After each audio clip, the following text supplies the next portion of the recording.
আপনারাও ডাল ভাজা বানাতে চান তাহলে চটপট ভিডিওটা দেখুন আর ঝটপট বানিয়ে ফেলুন।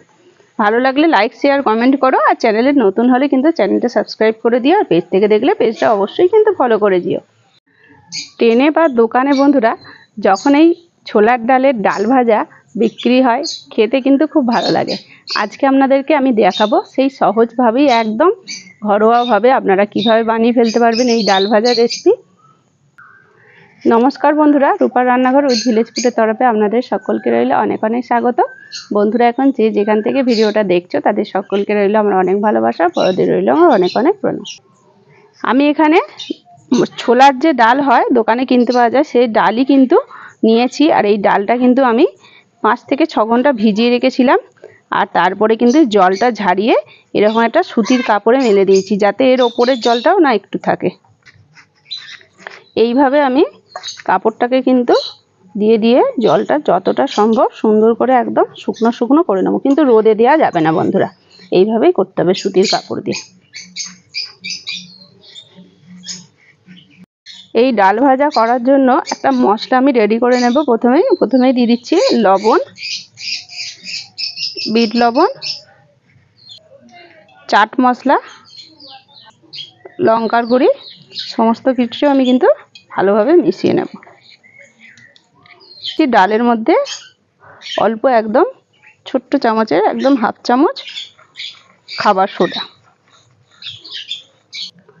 কড়াইতে দিয়ে দিয়েছি সাদা তেল, তেলটা গরম হয়ে গেছে। এরকম একটা আমি ছাঁকনির মধ্যে ডালগুলো দিয়ে দিচ্ছি, তাতে তুলতে বেশ সুবিধা হবে।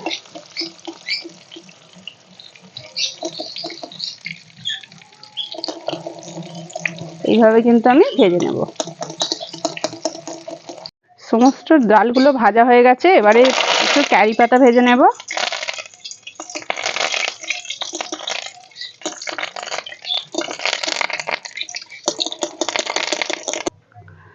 আমি একটু বাদামও ভেজে নিচ্ছি। এই ডাল ভাজার সাথে কিন্তু এরকম বাদাম ভাজা খুব ভালো লাগে।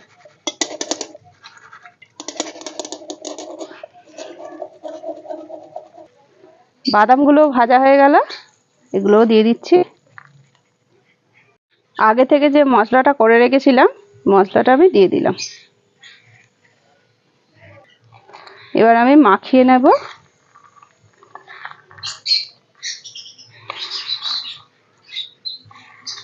এই রকম যদি ডাল ভাজা থাকে বাড়িতে সন্ধেবেলা কিন্তু বেশ কিন্তু খেতে ভালো লাগবে, চায়ের সাথে কিন্তু আরো ভালো লাগবে। সুন্দর করে মাখিয়ে নিচ্ছি। তাহলে দেখতে পেলেন কত সহজেই বানিয়ে ফেললাম এই ডাল ভাজা। আপনারাও বানান আর বাড়িতে সবাই মিলে খান। তাহলে বন্ধুরা আজকের মতো এই পর্যন্তই, আবার অন্য কোনো দিন নতুন একটা ভিডিও নিয়ে হাজির হব আপনাদের কাছে। ততক্ষণের জন্য টাটা, নমস্কার।